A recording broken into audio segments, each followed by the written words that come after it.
یہ بہت زیادہ گرمی ہو رہی ہے، آپ لوگ کو مجھے لگ رہا ہے محسوس ہو رہا ہے. ہماری مسجد میں ایئر کنڈیشن بھی نہیں ہے. اس پورے علاقے میں نا سب سے غریب مسجد ہماری ہے. لوگ کہتے ہیں مفتی صاحب تو کروڑوں روپے چندہ کرتے ہیں. اگر کروڑوں چندہ ہوتا تو ہماری مسجد کا یہ حال نہ ہوتا. باتیں کرنے پر گورنمنٹ کی طرف سے کوئی پابندی نہیں ہے. لوگ پھینکتے رہتے ہیں اس مولوی کو دیکھو امریکہ جا رہا ہے، فلاں جا رہا ہے، فلاں جا رہا ہے، بہت پیسہ آ رہا ہوگا. تو آ رہا ہوتا تو یہ حال ہوتا. آپ کہہ سکتے ہو گھروں میں لگا رہا ہوگا مولوی. گھر جا کے بھی دیکھ لو، میرے گھر میں اے سی نہیں ہے ابھی تک. خیر اس کی ایک اور حکمت بھی ہے، وہ لگوا دوں گا میں. اتنا بڑا مسئلہ ایسا نہ ہو مجھے زکوٰۃ دینا شروع کر دیں. کل اے سی کوئی زکوٰۃ میں لے آئے کہ لگا دو یار. اللہ نے مجھے بہت دیا الحمدللہ. اصل میں مجھے 4 جگہ لگانا ہے.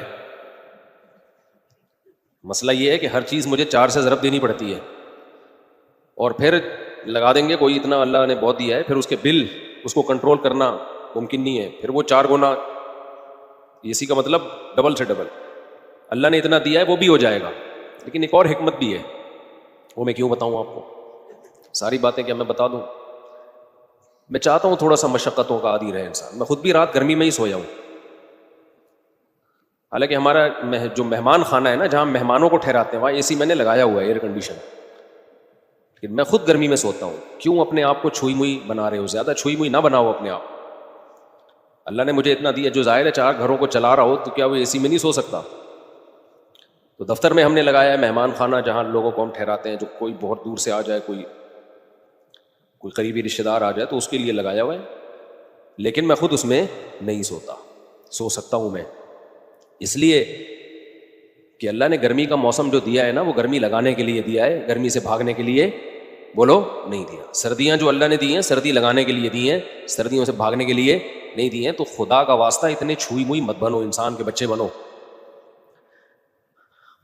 بہت زیادہ چھوئی موئی بن چکی ہے. ابھی جو دیکھو حاجیوں کی اتنی ساری اموات ہوئی ہیں،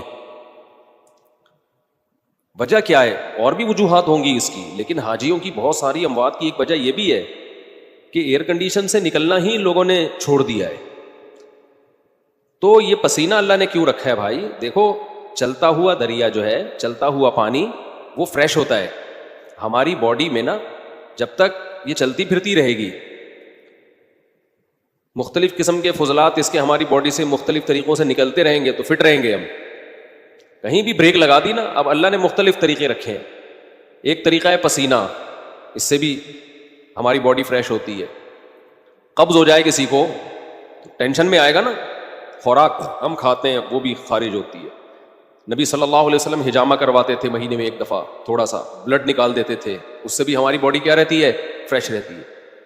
خواتین کو مینسز ہوتے ہیں، ان کی انرجی کا بہت بڑا حصہ اس میں ضائع ہوتا ہے، لیکن وہ مینسز ان کی صحت کے لیے ضروری ہیں. بچے کی ولادت ہوتی ہے، نفاس کا خون آتا ہے، بہت زیادہ ان کی انرجی اس میں ضائع ہوتی ہے، لیکن وہ ان کی صحت کے لیے ضروری. یہ ساری چیزیں باڈی کو ریفریش کرنے کے لیے ہوتی ہیں. ریفریش سمجھتے ہیں؟ کمپیوٹر میں جب سسٹم میں گڑبڑ ہو تو کیا مارتے ہیں اس کو؟ ریفریش. ریفریش سے کام نہ چلے، ری اسٹارٹ. ری اسٹارٹ سے بھی کام نہ چلے، سافٹ ویئر اڑا دو اس کا، دوسرا ڈال دو اس میں. تو پسینہ نکلنا بھی ضروری ہے بھائی، خون نکلنا بھی ضروری ہے. اسی طرح جب شادی ہوتی ہے تو بھی انرجی استعمال ہونا شروع ہوتی ہے، وہ بھی ہماری باڈی کا حصہ ہے. جو لوگ بہت عرصہ اپنی بیویوں سے دور رہتے ہیں، سال 2 سال، ان کے بھی دماغ خراب ہونا شروع ہوتا ہے. صرف مینٹلی ڈسٹرب نہیں ہوتے، ان کی باڈی بھی خراب ہوتی ہے. بڑھاپا جلدی آتا ہے ان لوگوں میں. تو اللہ کا بنایا ایک جو عورتیں بچے کی ولادت روک لیتی ہیں وہ بھی جلدی بوڑھی ہو جاتی ہیں، کیونکہ وہ بھی ایک پروسیس اللہ نے رکھا ہے، ان کی انرجی اس طرح سے یوٹیلائز ہو. بچے کی ولادت میں، بلیڈنگ میں وہ انرجی یوٹیلائز ہوگی تو باڈی ریفریش ہوگی. اگر وہ انرجی روک لی جائے کہ جی طاقت استعمال نہ ہو جائے کہیں، تو وہ رکنے سے کیا ہوگا؟ ایسا ہی ہے جیسے پانی میں، تالاب میں پانی رک گیا تو پانی کا بیڑا غرق ہو گیا. پرانا پانی نکلے گا تو نیا پانی بولو آئے گا. تو اس لیے تھوڑا سا اپنے آپ کو مشقت ہو. کل میں سویا نہیں ہوں گرمی کی وجہ سے، پسینے پسینے پسینے پسینے پسینے. ہم نے کہا کوئی بات نہیں، انجوائے کرو اسی کو، ٹھیک ہے؟ ایسی کی تیسی، سمجھتے ہو؟ انجوائے کرو انہیں پسینوں کو. تو اس لیے اپنے دیکھو، ہمارے مذہب پہ چلنا اس وقت تک ممکن ہی نہیں ہے جب تک آپ محنت کے عادی نہ ہو. اس وقت تک مذہب پہ چلنا ممکن ہے نہیں، کیونکہ مذہب آپ سے جگہ جگہ آپ کی خواہشات چھڑواتا ہے. تو جو برگر فیملی بچہ ہوگا جو بالکل ہی چھوئی موئی زندگی گزارے گا، وہ کیسے شریعت پہ چل سکتا ہے؟ شریعت پہ چلنا نفس کی خواہش کی مخالفت کے بغیر ممکن نہیں ہے. بس ایک بات کر کے میں آگے چلتا ہوں، کیونکہ یہ ٹاپک نہیں آپ بولیں گے مفتی صاحب کہ آپ میڈیکل سائنس لے کے بیٹھ گئے ہیں، پسینے پہلے ہی نکل رہے ہیں اور نکل رہے ہیں ہمارے پسینے. دیکھو ایک بات خوب اچھی طرح سمجھو، دنیا میں ٹینشنوں کی دو قسمیں ہیں. ایک ٹینشن جو نیچرل ہے، قدرت نے رکھی ہے، وہ ٹینشن صحت کے لیے اچھی ہے. اس کی علامت یہ ہے کہ وہ سب کو ہوتی ہے. سمجھ رہے ہو نا؟ اس کی علامت کیا ہے؟ سب کو ہوتی ہے. تو ظاہر ہے ساری انسانیت بیمار تو نہیں ہو سکتی نا. سردی کی ٹینشن یہ سب کو ہوتی ہے کہ نہیں ہوتی؟ جب سردیاں آتی ہیں تو پورے ملک پہ آتی ہے سردی، کسی ایک اکیلے کو نہیں لگ رہی ہوتی، تھر تھر کانپ رہا ہوتا. گرمیوں کی ٹینشن اللہ نے سب کے لیے، تو یہ سب کے مطلب ہے کہ اللہ دینا چاہتے ہیں یہ ٹینشن، یہ آپ کے لیے مفید ہے. کبھی کبھار ہمیں زکام ہو جاتا ہے، یہ سب کو ہوتا ہے. دنیا میں کوئی ایسا آدمی میں نے نہیں دیکھا جس کو کبھی بھی زکام نہ ہوتا ہو. اب یہ چھوٹی سی بیماری جو ہے یہ ہے ٹینشن، لیکن یہ سب کو ہوتی ہے. اسی وجہ سے بہت بڑے ڈاکٹر ہیں آغا خان ہاسپٹل کے، میری ان سے گپ شپ ہوئی، انہوں نے کہا کہ جو ہیلتھ کے اور صحت کے معیارات ہیں نا، ان میں نزلہ زکام کھانسی کو شامل نہیں کیا جاتا. یعنی کھانسنے والا نزلے والا آدمی بھی صحت مند ہی ہے. ہاں ایسا نہ ہو کہ کھانستا ہی آ رہا ہو بچپن سے، یعنی کبھی کبھار کھانسی زکام نزلہ، اس سے کیا ہوتا ہے؟ یہ وہ ٹینشنیں ہیں جو آپ کو بڑی ٹینشنوں سے بچا لیتی ہیں، آپ کا امیون سسٹم بوسٹ کر دیتی ہیں. تو ان چیزوں میں پریشان ہونا.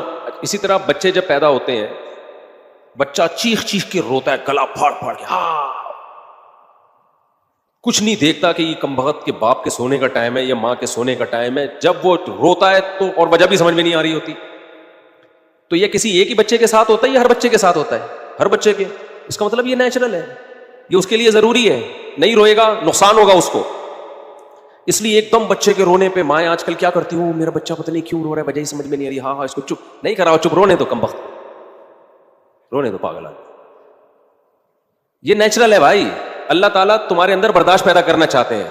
اللہ دیکھنا چاہ رہے ہیں کہ تم گدھے تو نہیں ہو کہیں.